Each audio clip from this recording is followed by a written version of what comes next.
Hello everyone! After almost a week, this grandma is back, and just in time because I couldn't wait to be here, read stories and share them with you, and because I missed you all.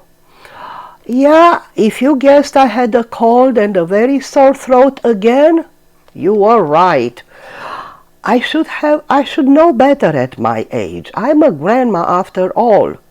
I remember when I was a child, like you and Mom always said, just be careful, don't drink so many iced pops and juices and everything because you'll get a sore throat and you will sound like you have a frog in your throat. Well, guess what? My mom was right. I'll try to do better next time.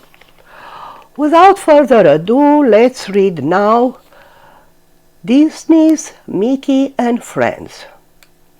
Mickey Mouse and the Pet Show. It was a perfect day for a cookout.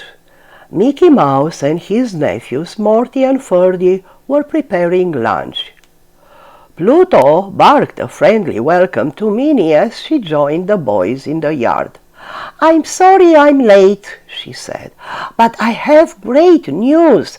I've just been elected chairperson of the charity pet show.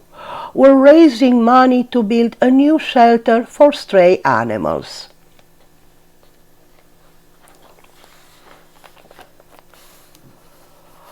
"We should enter Pluto in the show," Morty suggested. "Yeah, we can teach him to do tricks," said Ferdy. "Can we, Uncle Mickey, please?" "All right," Mickey said. "It is for a good cause."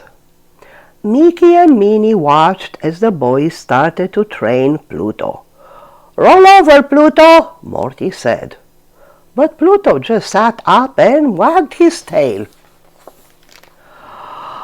"Oh, maybe we should show him what we want him to do," said Ferdy. Pluto watched, puzzled, as both boys rolled over in the grass. "Let's try something that he likes to do," suggested Morty. Ferdy ordered Pluto to lie down, but Pluto jumped up and began chasing his tail instead. All week long, Morty and Ferdy tried to teach Pluto new tricks. He fetched, rolled over, lay down, begged and shook hands, but only when he wanted to. "Well, he is doing tricks," said Mickey. "They're just not the right tricks," said Ferdy. "He'll never win first prize," said Morty. On the day of the show, Mickey and the boys took Pluto to the empty lot next door where the show was being held. Minnie sold Mickey 3 tickets, then pointed happily to the cash box. "We've made enough to pay for the new animal shelter," she told him. "That's great," cried Mickey. What wasn't great was Pluto's performance. He shook hands when he was told to sit. He rolled over when he should have jumped. He barked when he was supposed to lie down.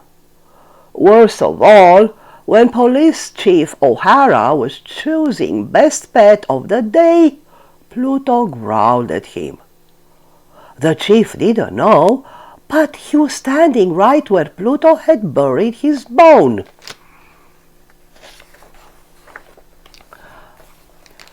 Suddenly, the crowd heard a scream from the ticket booth. "Help! Stop! Thief! Help!" "That's Minnie!" Mickey gasped.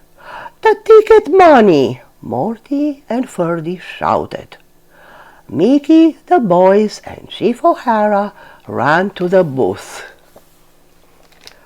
Pluto was already at the scene of the crime. He was busily sniffing around. "All the money's gone," Minnie said.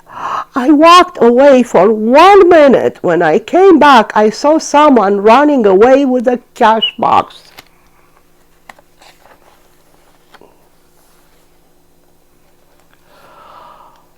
What did the robber look like? Asked the chief. Before Minnie could answer, Pluto took off. A moment later, the thief ran screaming out of the woods. He was holding on to the cash box, and Pluto was holding on to him. Pluto growled and tugged on the thief's suspenders. Snap!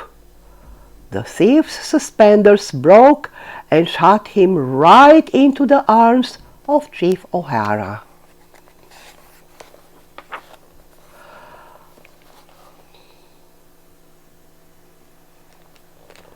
Later that afternoon, Chief O'Hara presented Pluto with a four-footed hero medal. The chief smiled and said, "Thanks to Pluto, every animal will have a place to go and a chance to find a good home." At home, Pluto waited by the front door.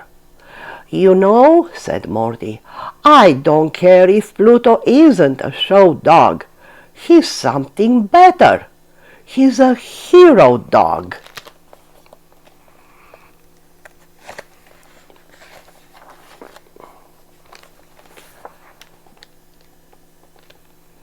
Mickey, Minnie, and Ferdy agreed. Then, without being told, Pluto shook hands with everyone, because this time he wanted to. The end. Good night and sweet dreams.